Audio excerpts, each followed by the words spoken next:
आप सब कैसे हो? आप सबका हमारा YouTube चैनल पे बहुत बहुत स्वागत है।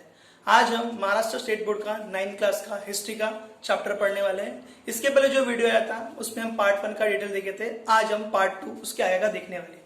तो आइए दोस्तों, आज हिस्ट्री का हम सेकेंड पार्ट देखते हैं। Chapter number 1, source of history. हमने पहले पार्ट में क्या पढ़ा था? हमने पहले पार्ट में ये पढ़ा था सोर्स ऑफ मॉडर्न हिस्ट्री के सोर्सेस क्या होते हैं। तो सबसे पहले होता है return sources, oral sources and material sources. तो हमने रिटर्न सोर्सेस के बारे में देखा था। अभी हम रिटर्न सोर्स का जो बचा हुआ पोर्शन है आज हम देखेंगे। तो आइए स्टार्ट करते हैं आज का सेशन।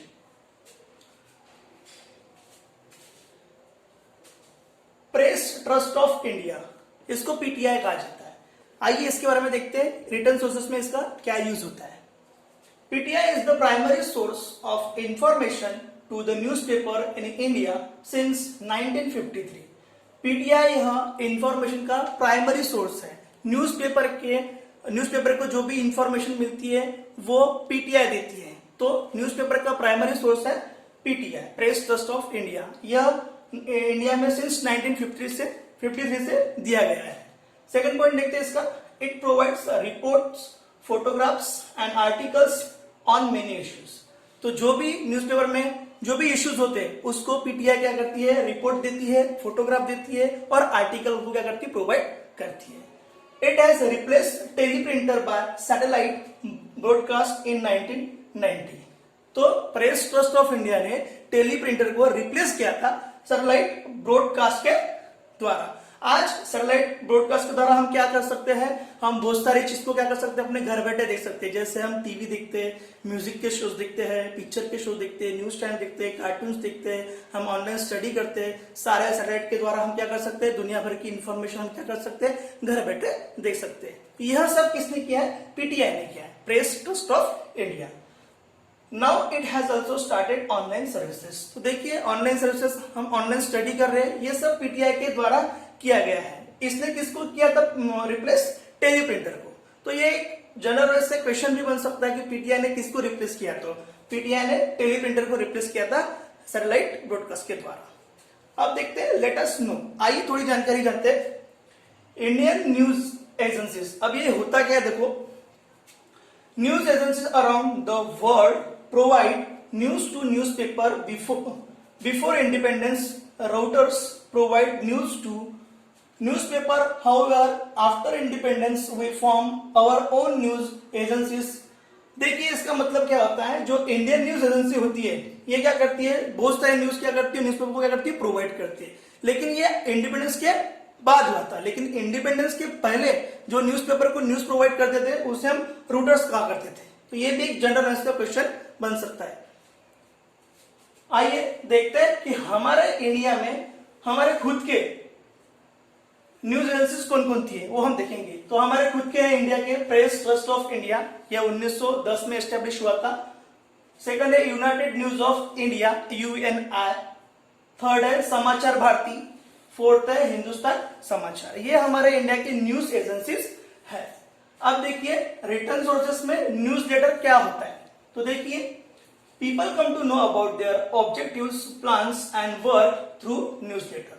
इसका मतलब ये होता है कि न्यूज़लेटर बहुत सारे इश्यूज के टॉपिक के ऊपर बनाए जाते हैं। जैसे नीचे दिया गया है, several institutions, movements, example labour movement etcetera publish there newsletter. मतलब क्या होता है? बहुत सारे मूवमेंट के ऊपर कोई भी ऐसी एक्टिविटी होती है इंस्टीट्यूशन की, वो क्या करते हैं? अपने न्यूज़लेटर क्या करते हैं? बनाते हैं। तो उसके द्वारा पता चलता है लोगों को कि हम उनके ऑब्जेक्टिव क्या है, उनके प्लान्स क्या है, वो किस तरह से वर्क करते हैं। ये सारे जो भी न्यूज़लेटर में बनाए जाते हैं वह क्या होता है? न्यूज़लेटर के द्वारा लोगों को पता चलता है। यह होता है न्यूज़लेटर का रिटर्न सोर्सेस में काम होता है।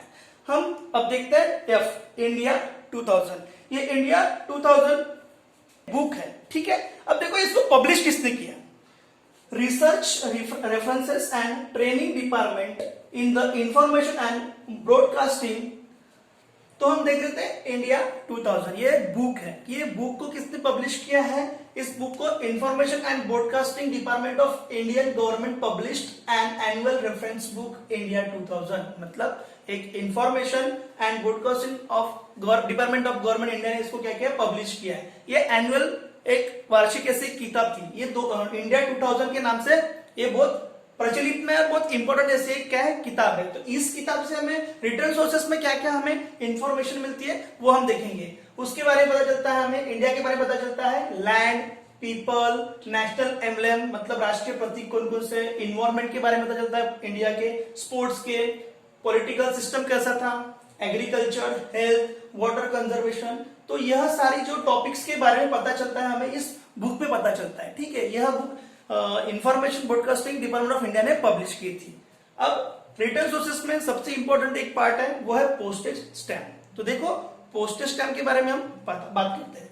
It reveals a lot of knowledge regarding changing times, मतलब जब जब इंडियन पोस्टेज जब चेंज होते जाते हैं तो उस दौरान किस तरह का समय चेंज होता है इंडिया में, उसके बारे में पोस्टेज स्टैम्प क्या करते हैं, छापे जाते हैं। तो पोस्टेज स्टैम्प में क्या क्या चेंजेस होते हैं, पोस्टेज स्टैम्प में उसका साइज, उसके सब्जेक्ट के बारे में चेंज होते हैं और उसके कलर स्कीम के बारे में चेंज होते हैं।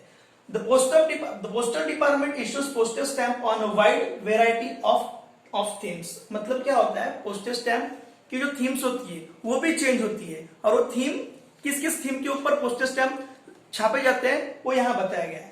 तो किसी इवेंट के ऊपर छापे जाते हैं या कोई जुबलीज, जैसे सिल्वर जुबली होगी किसी इंपॉर्टेंट इवेंट में, गोल्डन जुबली हो या फिर डायमंड जुबली हो, ऐसे मोमेंट पे क्या करते हैं पोस्टल स्टैम्प को रिवील किया जाता है। सेंचुरीज है, शतक का अगर कुछ हो गया हो इंपॉर्टेंट इवेंट तो तब भी पोस्टल स्टैम्प छापे जाते हैं। एनिमल्स, बर्ड्स के ऊपर छापे जाते हैं, फ्लावर्स के ऊपर छापे जाते हैं और पॉलिटिकल लीडर्स के ऊपर भी पोस्टल स्टैम्प छापे जाते हैं। तो इससे पता चलता है कि इंडिया में किस प्रकार से चेंज होता है, उसके बारे में पोस्टल स्टैम्प के बारे में पता चलता है। अब देखिए जाल कूपर, जाल कूपर के बारे में एक जनरल अवेयरनेस का एक क्या होता है, एक तुम्हारा एक क्वेश्चन बन जाएगा, ये बहुत इंपॉर्टेंट क्वेश्चन है। तो देखो इसके बारे में बात करते हैं। जाल कूपर एक इंडियन एक व्यक्ति थे, ही इज अ फिलेटेलिस्ट। फिलेटेलिस्ट मतलब क्या होता है, expert on the subject of postage stamp, मतलब पोस्टेज स्टैम्प की स्टडी करने वाले इंसान को फिलेटेलिस्ट कहा जाता है। तो वो एक जाल कूपर कहते हैं, ही इज अ फिलेटेलिस्ट थे। He was the founder of the first philatelist bureau of India। वह भारत देश में फर्स्ट फिलेटेलिस्ट ब्यूरो ऑफ इंडिया के फाउंडर भी रह चुके हैं और एम्पायर ऑफ इंडियन फिलेटेलिस्ट सोसाइटी के भी वो फाउंडर रह चुके हैं। He born in a Parsi household in Mumbai। वो एक मुंबई में पारसी घराने में पैदा हुए थे। The Indian government issued the Jal Cooper stamps in 1977। तो 1977 में उनके नाम से भी एक पोस्टल स्टैम्प छापा गया था। तो इस तरह से हमारा रिटर्न सोर्सेस यह हिस्ट्री का एक पार्ट खत्म होता है। अगले पार्ट में हम देखेंगे material sources and oral sources क्या होता है। तो यहाँ पे पार्ट नंबर 2 खत्म होता है। नेक्स्ट पार्ट में हम पूरा लेसन कवर कर लेंगे। अगर आपको यह वीडियो अच्छा लगा होगा तो इसको लाइक करो और जरूरतमंद को शेयर भी करो और सब्सक्राइब करके हमारे चैनल को प्रोत्साहन भी दो। Thank you.